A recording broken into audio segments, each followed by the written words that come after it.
বিসমিল্লাহির রহমানির রহিম। সূরাতুল ফাতিহার ৩ নম্বর আয়াতে আল্লাহ পাক বলেন তিনি বিচার দিবসের মালিক।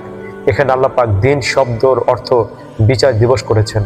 সূরাতুল ইনফিতার আয়াত ১৮ এবং ১৯ আল্লাহ পাক এখানে বলেন, তুমি কি জানো প্রতিদান দিবস কি?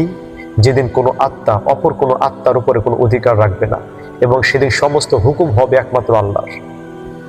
এখানে আল্লাহ পাক দিন শব্দটা ব্যবহার করেছেন বিচার দিবসকে বোঝাতে।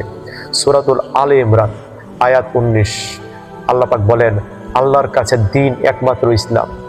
এখানে আল্লাহ পাক দিন শব্দকে সংবিধান হিসেবে বুঝিয়েছেন।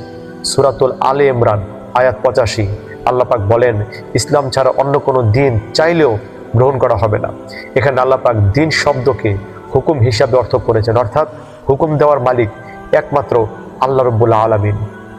সূরাতুল মায়েদা আয়াত নম্বর ৩ আল্লাহ পাক বলেন, আজ আমি তোমাদের জন্য তোমাদের দিন পূর্ণ করলাম।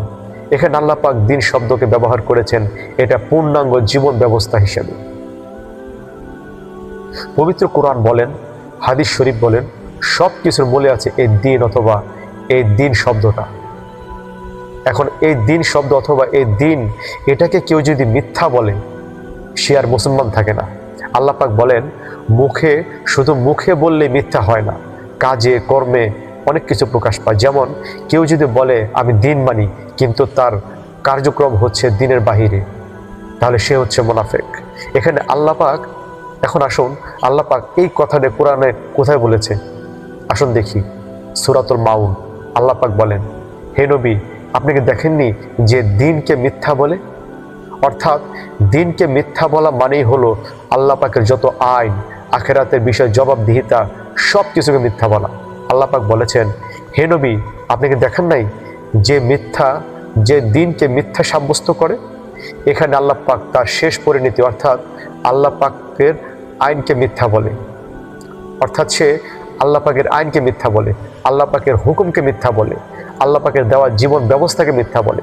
পরের আয়াতে বলেছেন, দিনকে মিথ্যা বলে সেই ব্যক্তি, বিচার দিবসকে মিথ্যা বলে সেই ব্যক্তি যে ব্যক্তি এতিমকে হেনস্থা করে। দিনকে মিথ্যা বলে সেই ব্যক্তি যে দরিদ্র মানুষকে খাওয়ায় না। দিনকে মিথ্যা বলে সেই ব্যক্তি যে অসহায়কে নিজ সাহায্য করে না এবং অন্য কাউকে করতে দেয় না। দিনকে মিথ্যা বলে সেই ব্যক্তি যে নামাজের মধ্যে সলাতের খবর রাখে না, সে কাকে সিজদা করলো।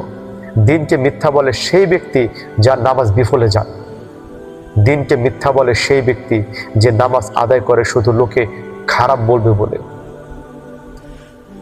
অতঃপর সূরা মাউনের শেষের আয়াতে আল্লাহ পাক এমন একটা কথা বলেছেন যেটার থেকে বেঁচে থাকা এত সহজ নয়।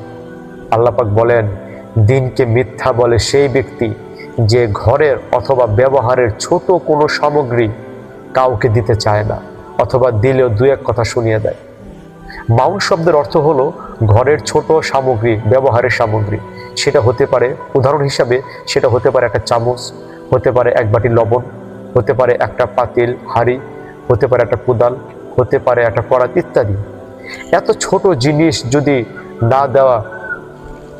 জিনিস কেউ যদি না দেয় সমর্থ থাকা সত্ত্বেও, তাহলে তার সম্পর্কে আল্লাহ পাক বলেছেন সে দিনকে অস্বীকার করেছে। অর্থাৎ সে যদিও মুখে বলে আমি ঈমানদার, তার কর্ম বলে সে বেঈমান।